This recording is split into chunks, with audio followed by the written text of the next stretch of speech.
é o Evangelho segundo Jesus. Jesus que é o Cristo, o Cordeiro eterno de Deus, que se deu em amor voluntariamente, que se esvaziou para criar tudo que existe. Lucas, capítulo 24. E eu quero ler com você do verso 13 em diante. 13 diz assim: naquele mesmo dia, 2 dos discípulos de Jesus, aquele dia era domingo à tarde. Jesus tinha morrido na sexta. O sábado fora do pior vácuo de angústia, de desesperança, de culpa, de tragédia. E agora, no domingo cedo, passado o sábado dos judeus, algumas mulheres discípulas de Jesus e tinham ido ao túmulo dele para então fazerem todas as lavagens finais, as coberturas definitivas do corpo dele, conforme a melhor tradição judaica, para que ele então ficasse naquela sepultura que lhe havia sido dada por José de Arimateia. Só que elas voltaram aturdidas, contando aos discípulos que tinham tido uma visão de anjos, que o corpo de Jesus não estava lá, exceto o lenço que fora posto sobre o rosto dele, dobrado, colocado num lugar à parte, que a pedra fora removida, pedra de 1,5 toneladas, e que os guardas romanos estavam estatelados de pavor e que elas próprias tinham tido uma visão de anjos que diziam que Jesus estava vivo. Não se tinha trazido, provavelmente incorporado à sequência daquela manhã de domingo, o encontro de Maria Madalena com Jesus, que foi uma coisa tete a tete e presencialmente esmagador para Maria. O fato é que nesse dia, 2 dos discípulos de Jesus estavam de caminho para uma aldeia chamada Emaús, que fica entre Jerusalém e Tel Aviv hoje em dia, entre Jerusalém e o Mar Mediterrâneo. E iam conversando a respeito do que tinha acontecido na sexta e também na história que tinha surgido, que havia começado nesse domingo de manhã, com o vozerio das mulheres aturdidas, grávidas de ressurreição, contando a história do anjo e das visões, de avistamentos de seres estranhos, angelicais, mensageiros de outra dimensão, dizendo: ele vive. Vocês estão chorando sobre o nada. Isso já não existe mais, ele ressuscitou. Ele vive. Aconteceu que enquanto eles conversavam e até discutiam um com o outro a respeito dessas ocorrências, o próprio Jesus se aproximou e ia com eles. Enquanto eles discutiam um com o outro, discussão, angústia, preocupação, ansiedade, nos impedem de ver a presença de Deus na vida da gente. Enquanto eles discutiam e conversavam, Jesus se aproximou, chegou e estava ao lado deles e eles não viam. Não viam. Dependendo do que ocupe a nossa mente, a nossa percepção da presença que importa, que é a realidade de Deus na nossa vida, fica completamente impedida. Tanto foi na vida deles, quanto é na minha, quanto com certeza é na sua. Mas os olhos deles, como eu dizia, estavam como que impedidos de o reconhecer, porque essa é a natureza do impedimento. Você enche a mente de morte, de negatividade, de frustração, de decepção, de culpa, de angústia, de ansiedade, e os seus olhos ficam impedidos de reconhecer Jesus que vai com você. Então Jesus tem que intervir. É quando a gente recebe essas intervenções de Jesus, como essa que você está recebendo hoje, aqui. Jesus lhes perguntou: que é isso que vos preocupa?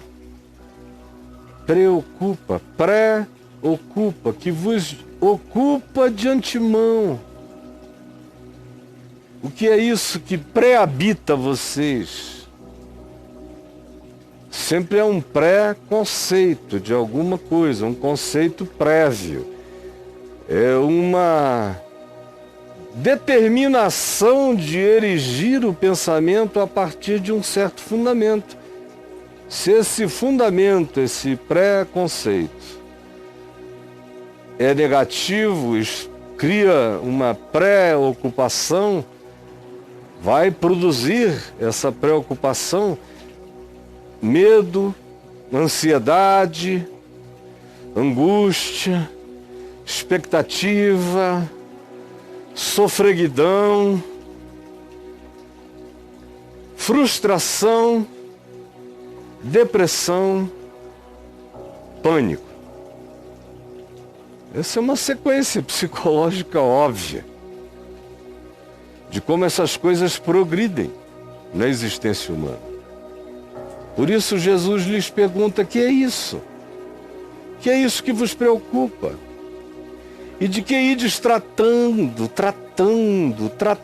é a palavra, é de quem trata um doente, trata um peixe, ides tratando.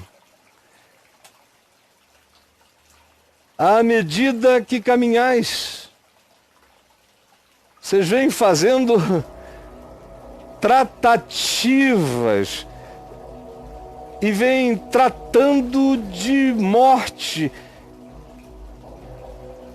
Vocês vêm tratando da desesperança, da angústia e da frustração de vocês à medida em que caminham. Passo a passo é uma frustração a mais, é um engano a mais, é uma preocupação a mais. É assim que vocês estão caminhando. E eles então, ao ouvirem essa questão de Jesus, que já trazia uma resposta pronta, era mais do que uma questão, era uma questão retórica que demandava uma explicação. E eles pararam entristecidos. Entristecidos com o quê? De um transeunte, de alguém que atravessa o seu caminho numa estrada de 17 quilômetros até aquela pequena aldeia chamada Emaús, de Jerusalém para lá, no fim da tarde, não estar informado de alguma coisa que tinha acontecido em Jerusalém, numa época onde a comunicação era lenta. Não necessariamente a pessoa precisava saber que Jesus tinha morrido um dia e meio antes, 2 dias antes. Não. Na sexta-feira, sendo este o domingo, mas assim mesmo eles pararam entristecidos. Porque quando você está nesse estado mental, parece que toda a ignorância a respeito daquilo que está tomando conta de você é uma ofensa. Para chateado. O cara para, os dois param chateados. Que isso? Que vos preocupa à medida em que caminhais? O que está ocupando o pensamento de vocês desse jeito? Aí eles pararam chateados. Um deles, porém, chamado Cleopas, respondeu dizendo: escuta, tu és o único, cara, que porventura, tendo estado em Jerusalém, que porventura, ele, portanto, nem sabia mesmo, nem todo mundo estava vindo de Jerusalém. És tu o único que, porventura, tendo estado em Jerusalém, ignoras as ocorrências desses últimos dias? Bom, é a defesa dele. Aquilo tinha sido tão absolutamente universal no seu significado para eles, não como vitória ainda, mas como morte, perda e desilusão eternos, que ficava inadmissível que ninguém soubesse o que estava doendo tanto. Por isso eles fazem essa pergunta e Cleopas expressa essa questão. És o único, porventura, que, tendo estado em Jerusalém, ignoras o que aconteceu de sexta para cá? Ele, Jesus, no entanto, lhes perguntou: Quais? Quais são? O que é que... Me explicam como é que vocês estão vendo a história. Como vocês interpretam o que aconteceu nos últimos dias em Jerusalém, incluindo a morte, que hoje traz esse espírito de falência, de desilusão para vocês? Quais? Então, eles explicaram e disseram o que aconteceu a Jesus, sexta-feira. Jesus o Nazareno, que era o profeta, poderoso em palavras, em obras, em feitos, em sinais, em prodígios, diante de Deus e de todo o povo. E como os principais sacerdotes do templo, da religião e as nossas autoridades o entregaram para ser condenado à morte e o crucificaram como um malfeitor entre malfeitores. Ora, disseram eles, nós esperávamos que fosse ele quem havia de redimir Israel. Eles esperavam que fosse ele segundo o que eles tinham preparado, segundo o modelo doutrinário, segundo o padrão e a maquete escatológica que eles tinham desenhado, segundo a expectativa doutrinária que eles tinham aprendido, segundo a escatologia judaica que eles tinham absorvido. Eles esperavam que fosse Jesus quem viesse a redimir Israel. Mas no enredo da escatologia prevalente dos judeus, Jesus iria se livrar na última hora, iria chamar legiões de anjos, cavalos de fogo com os seus cavaleiros cercariam Jerusalém, a glória de Deus se manifestaria nos céus e Jesus seria glorificado como Rei eterno. E esse seria um sinal tão esmagador e poderoso que Roma iria se curvar e o mundo inteiro iria se curvar, porque a leitura do Velho Testamento sem Isaías 53 nos conduz quase sempre para esse momento de glória. Glória do Messias, glória do Filho do Homem. Então, para eles, o próximo passo seria Jesus tirar o domo da ignorância da mente deles pela manifestação de quem ele era, chamando poderes celestiais, interventores divinos, que viessem dar testemunho de quem ele era, provar-lhe a autoridade sobrenatural. Era isso que eles esperavam. Vejam como é perigoso você ter uma escatologia pré-determinada. Assim como a preocupação, a ansiedade, a frustração nos impedem de ver Jesus conosco, também uma escatologia pré-determinada, entre tantas outras coisas pré-determinadas, e em todas as outras coisas pré-determinadas, todas elas impedem a gente de ver Deus, porque Deus é livre, Ele não é pré-determinável. Um Deus pré-determinável não é Deus ainda. As profecias do Velho Testamento se cumpriram sempre, sem que ninguém percebesse antes. Elas eram pré-ditas antes, às vezes muito tempo antes, e quando se cumpriam ninguém via. E quase sempre todos se insurgiam contra o cumprimento do que estava pré-dito. É sempre igual.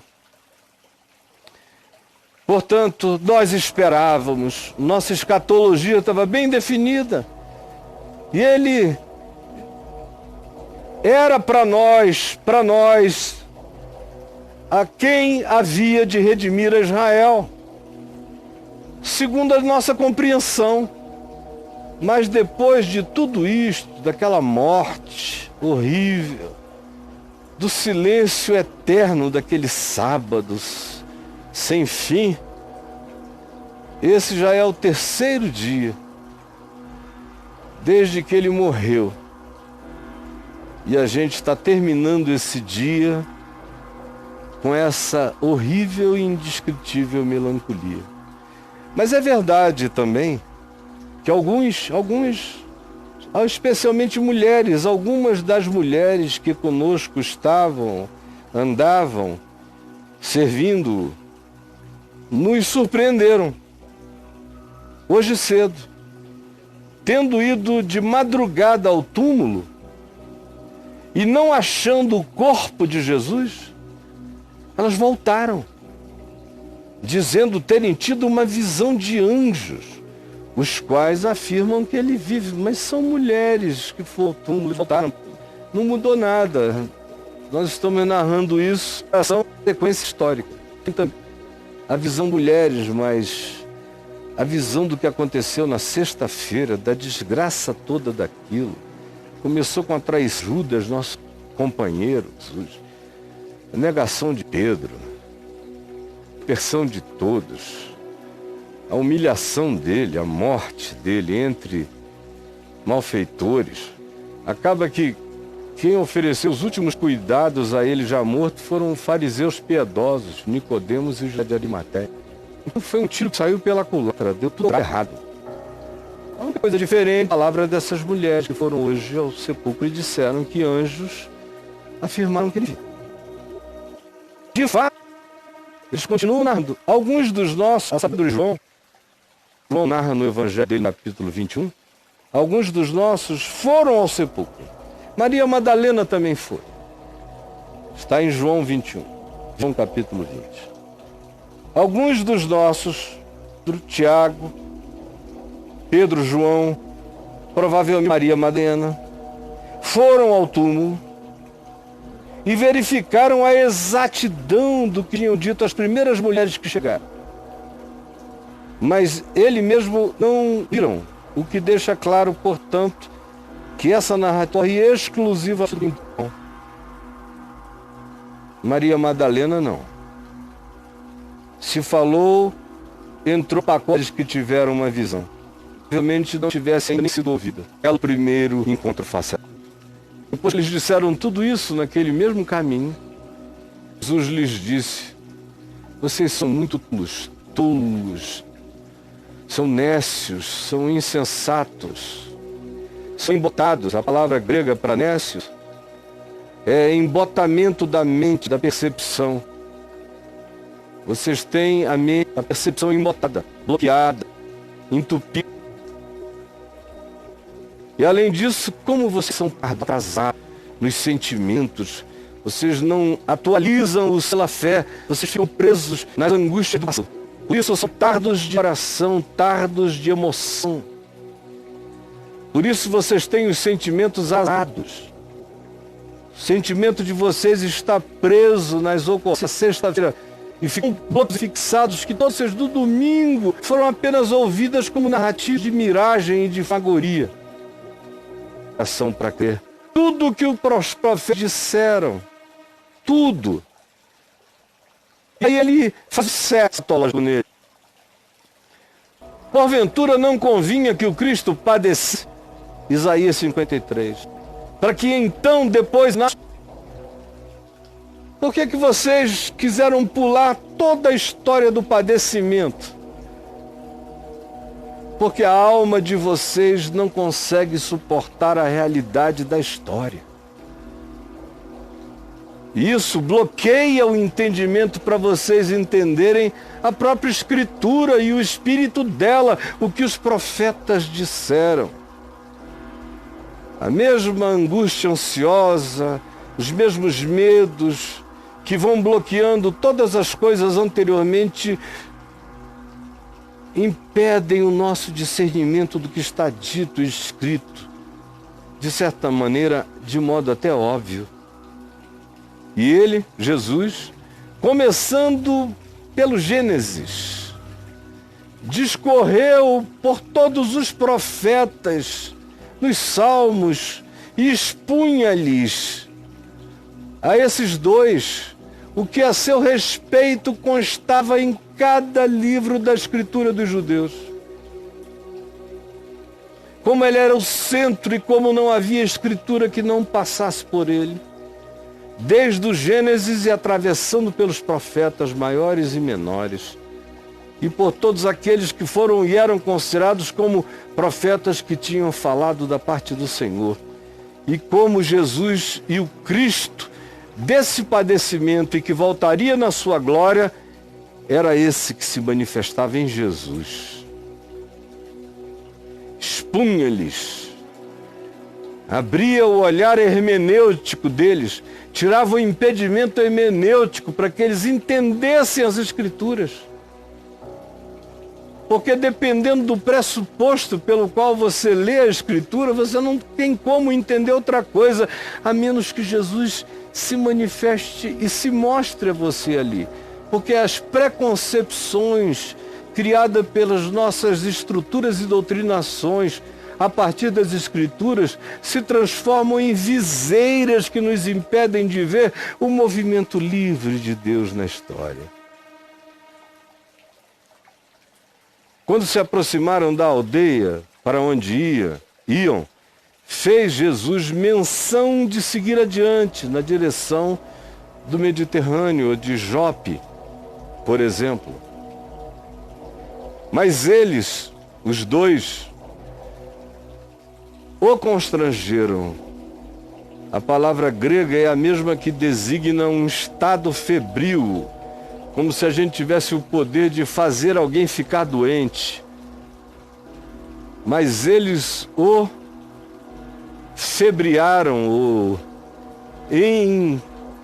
enfebriaram, eles o constrangeram no sentido de como alguém que bota a mão no peito de um doente que quer se levantar para fazer alguma coisa e diz: você não, você está com 40 graus de febre, você vai ficar aqui. Eles o constrangeram, foi um apelo febril, delirantemente febril. Eles o constrangeram dizendo: não, fica conosco, fica aqui. Fica, não vai não. A gente não sabe o que é, mas você vai ficar com a gente hoje. Já é muito tarde. Fica aqui. Está escuro, fica aqui. O dia já praticamente terminou, está escurecendo.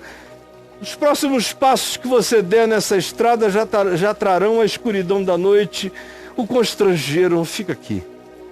E Jesus entrou para ficar com eles.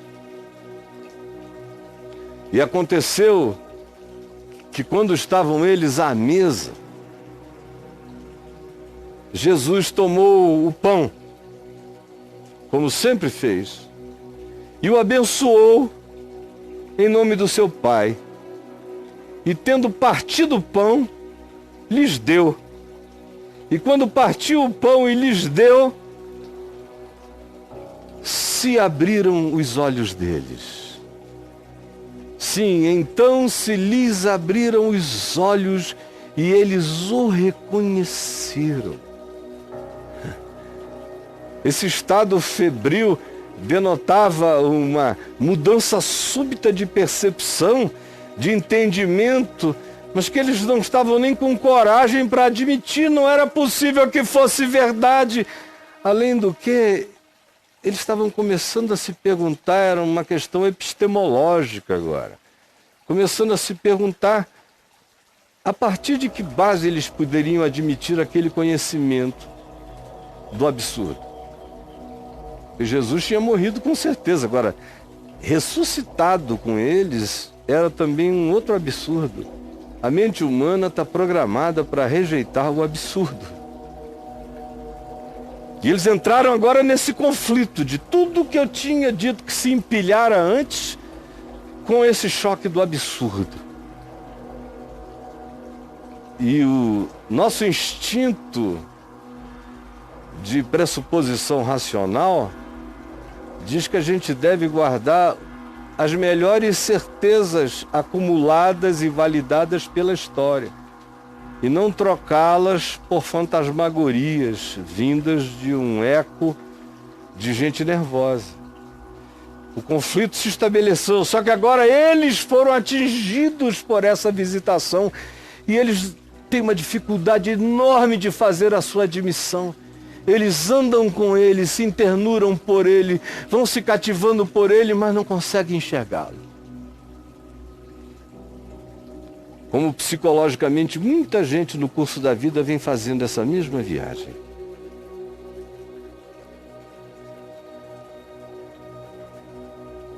Na realidade,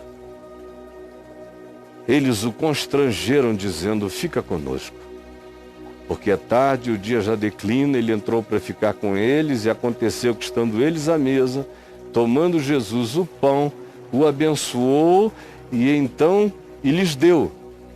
Assim se lhes abriram os olhos e o reconheceram.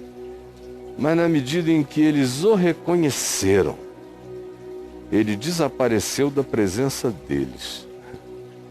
Porque eles iriam ter que viver o resto da vida não baseando a sua fé nas coisas que se veem, mas nas que se não veem. Eles iriam ter que passar a vida vivendo pela fé, e a fé é a certeza de coisas que se esperam e de fatos que se não veem. Eles o reconheceram, mas ele desapareceu da presença deles.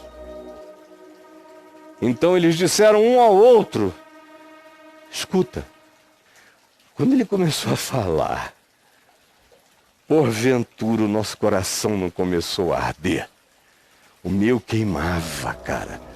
Cleopas, o meu estava ardendo. Uma fornalha. Eu conhecia aquela voz, aquela palavra, aquele sentido, aquela lógica. Eu conhecia aquela evocação, eu sabia. Eu só não conseguia admitir. Meu coração gritava, mas alguma coisa em mim se negava a acolher. Porventura não nos ardia o coração quando ele pelo caminho nos falava, quando nos expunha, quando tirava o véu das escrituras, mostrando a sua face e dizendo: olha eu aqui, olha eu aqui, olha eu aqui, como eu sou o centro de todas essas esperanças. Era ele, era ele. E então, na mesma hora, decidiram voltar na escuridão da noite, 17 quilômetros até Jerusalém. O que era um chão longo para se andar na escuridão da noite com lanternas pequenas. Para que eles fizeram isso? É porque em Jerusalém estavam reunidos os 11 apóstolos e alguns outros homens e mulheres discípulos de Jesus com eles, os quais diziam: o Senhor ressuscitou e já apareceu a Pedro, a Simão. Então esses dois, Cleopas e o outro amigo, contaram a todos eles o que lhes acontecera no caminho e como ele fora reconhecido, afinal, no gesto da maior confiança e intimidade. Confiança e intimidade. que era o partir do pão. Senhor Jesus, tem milhões de pessoas fazendo essa mesma viagem hoje pela terra. Gente para quem tu morreste e não ressuscitaste. Gente para quem, de acordo com suas teologias, escatologias e doutrinas, deu tudo errado. Tudo errado. Tudo não. Eu te peço que hoje tu levantes a esses todos pelo poder da realidade da tua ressurreição. E só tu podes vir no caminho de cada um. Só tu. Podes entrar no caminhar deles e lhes tirar os preconceitos, as preocupações, as ansiedades, as culpas, as vergonhas, os medos, os orgulhos feridos, as tristezas, as profundas decepções, os não cumprimentos bíblicos baseados nas nossas escatologias sistematizadas, que já geraram tanta morte de crença no coração das pessoas que nunca te conheceram de fato pela fé. Eu peço que tu realizes esse milagre hoje. É o que eu te imploro. Em teu nome, Jesus. Amém.